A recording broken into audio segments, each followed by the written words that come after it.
Ridiculous.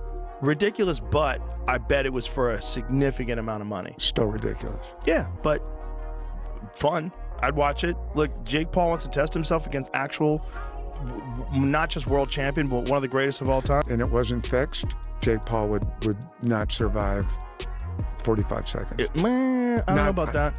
I think it would take a few rounds. Really? But yeah, first of all, Jake is a lot bigger. Jake's a lot bigger. But what weight would they fight? Number, if it was about the number, we could have started up. I would have told you, I'm not just interested. It makes no sense for me. It's not my what I'm looking at right now. Joe Rogan was left completely taken aback when he learned that Jake Paul had actually offered Francis Ngannou a fight after his scheduled bout with Gervonta Davis got scrapped.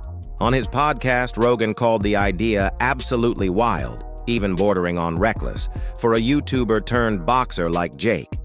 He emphasized that Ngannou, the UFC powerhouse who became a boxing destroyer, is among the most terrifying punchers in all of combat sports. Rogan questioned if Jake truly grasped the magnitude of what he was getting into, but admitted that if it ever did happen, the showdown would be a spectacle unlike anything boxing fans had ever seen.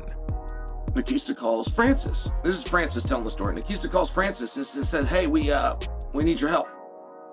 We need an opponent for Jake. Tank is out. And Francis says, all right. And Francis says, well, how can I help you?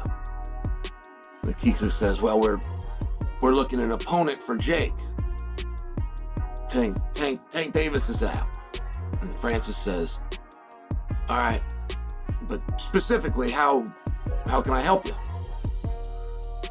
Nikista takes a third swing at the bat. He says, well, we need an opponent. We need a boxer. We need a partner. We need somebody to fight Jake. Tank is out. And Francis asks him again, okay, what? After Jake Paul's planned exhibition match with Gervonta Davis collapsed amid serious legal troubles surrounding Davis, Jake and his team were left scrambling for a new opponent. One of the unexpected names to surface was Francis Ngannou, the former UFC heavyweight king who transitioned into boxing. Known for his monstrous power, massive frame, and global reputation, Ngannou instantly became one of the most dangerous potential opponents Jake could even think about facing in the ring. Saga, I think the fight is going to be completely canceled and rescheduled, and now we have potential opponent names and some people being ruled out coming into today. This is not a joke. It was said by Mike Coppinger and others that the #1 candidate to replace Tank Davis in a Jake Paul fight, probably on a different date, was going to be Francis Ngannou. What the f? But we have an update on that and other potential names that Jake could fight.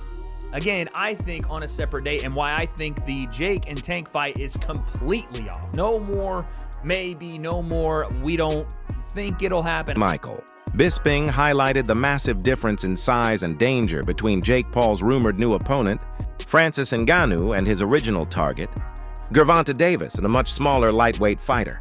He pointed out that moving from someone like Davis to someone like Ngannou means Jake is jumping from one extreme to the other in every sense. Bisping noted that this isn't just a change in opponent. It's a shift in the entire scale of challenge, from a lightweight boxer to a heavyweight powerhouse with absurd reach, raw strength, and a level of threat Jake has never experienced before. Mike Tyson, who's 58, Anderson Silva, who was way past his prime, people like Nate Diaz, who were way smaller. Gervonta Davis really did take the piss. I mean, that was just the craziest shout ever. To go from fighting Gervonta Davis, way smaller, to now fighting boxing Francis Ngannou. I mean, listen, if he does it, fair play. But I just call #1 bullshit on this brother, because I don't see this happening. No. This is #1 bullshit. I just don't believe it. I don't believe it at all. Nate Diaz, yeah, 100%. I mean, he beat him once already. I'm sure Nate Diaz would love to get another big payday, because obviously boxing on Netflix and going up against Jake Paul, given his success, given the name that he has, and given the magnitude of his events, Nate Diaz would get paid an absolute fortune once again. We know that it wasn't too long ago Jake Paul was talking about boxing Anthony Joshua. And that never came to fruition. There's absolutely no way he would box Anthony Joshua. If he did, if he was to do something like that, whether it be Anthony Joshua or Francis Ngannou, I'd give him his props. I'd give him his credit. And you never know. Maybe he would do it just for the clout. Because in many ways it would be, sorry about the airport notifications, it would be, you know, an admirable thing to do. And it would be Jake Paul taking on somebody bigger. Francis. Ngannou himself admitted he was completely surprised when Jake Paul's camp reached out about stepping in as a replacement for Gervonta Davis. He said the offer came out of nowhere and didn't align with his current career goals. Though money was mentioned, Ngannou quickly dismissed the idea, saying the deal just didn't make professional sense. He questioned how the switch from Davis to him could be seen as logical, emphasizing that for him, this was never about a paycheck. It was about whether the fight held real meaning and direction for his boxing journey. Jake to replace Gervonta, I'm like, who's Jake? You know, like, I was so confused, you know, like, I wasn't expecting that at all. And he said, yeah, Jake Paul, you know, he's fighting. And I'm like, no, bro, come on. Don't disrespect me like that. And then they even say like, they even come out after and say, and what if the number are good? He sent out some number. I'm like, it's not about the number. If it was about the number, we could have started talk. I would have tell you, I'm not just interested. He make no sense for me. It's not my. UFC champion Daniel Cormier didn't hold back when he warned Jake Paul about the potential fallout of stepping into the ring with Francis Ngannou. Cormier underlined how devastating Ngannou's power is and how massive the difference in experience and physical presence would be. He made it clear that Jake simply isn't prepared to handle the kind of punishment that comes from a heavyweight who's been built through years of MMA warfare. According to Cormier, this wouldn't just be another big-money spectacle. It could be a dangerous miscalculation where the risks far outweigh the rewards. From fighting Gervonta Davis to calling out Francis Ngannou, Jake Paul don't want those problems. I can't say it any different. Jake Paul does not want any Francis Ngannou problems. He does not want those issues. While I think it's crazy and I credit him for doing that, and I'm surprised he did that, this could be a ploy. Him poking out his chest, saying, I want Francis. He don't want those Francis Ngannou problems. I don't care what Anthony Joshua did to Francis Ngannou. Jake Paul gets in there with Francis. Francis will knock his head off this planet. You don't want those Francis problems. I watched Francis put down Tyson Fury. Sure, Anthony Joshua beat him. But even if Jake got power, I don't think he got power to be dealing with Francis. Because all it takes is for one. Cormier went even further, suggesting that Jake's push for this matchup is more about grabbing headlines than about testing real skill. He accused Jake of underestimating what it truly takes to face a heavyweight capable of punching through gloves.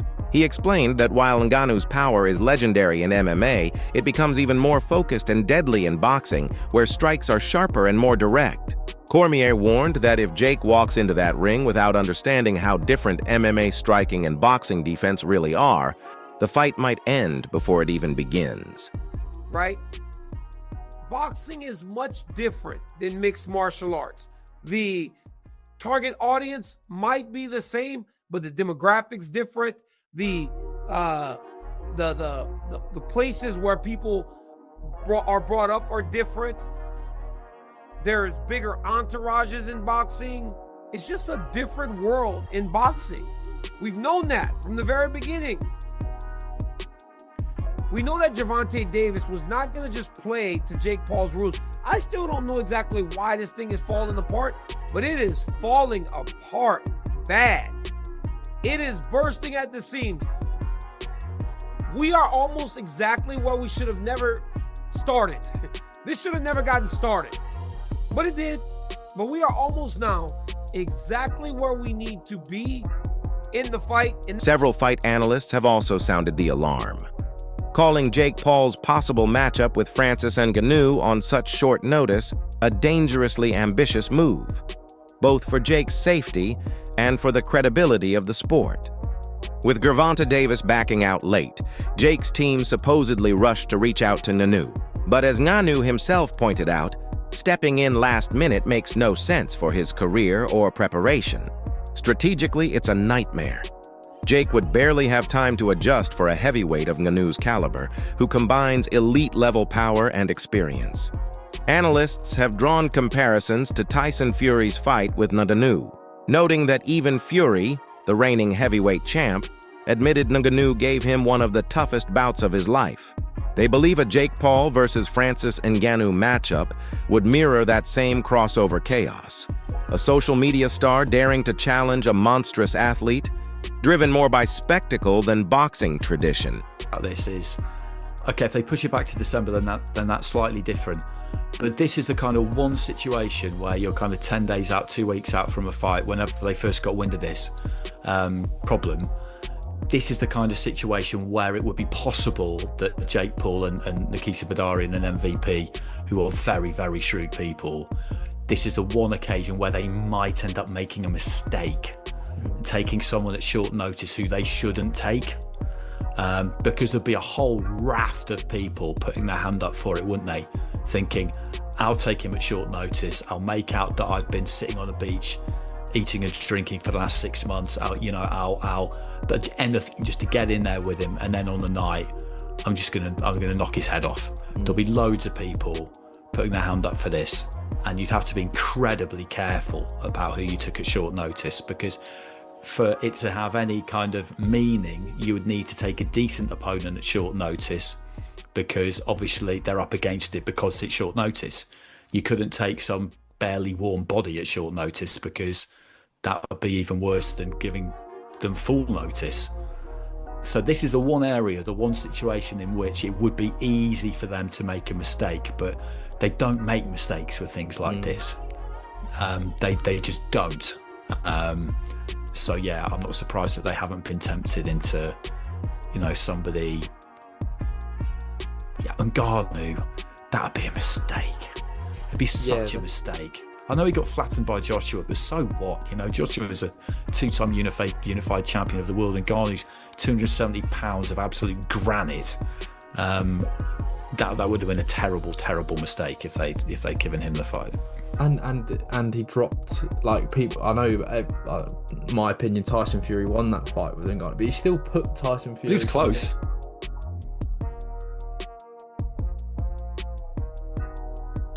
So what do you think? Is this potential fight an electrifying, high-stakes showdown that the world needs to see, or a dangerous mismatch that should never leave the negotiation table? Share your thoughts in the comments below.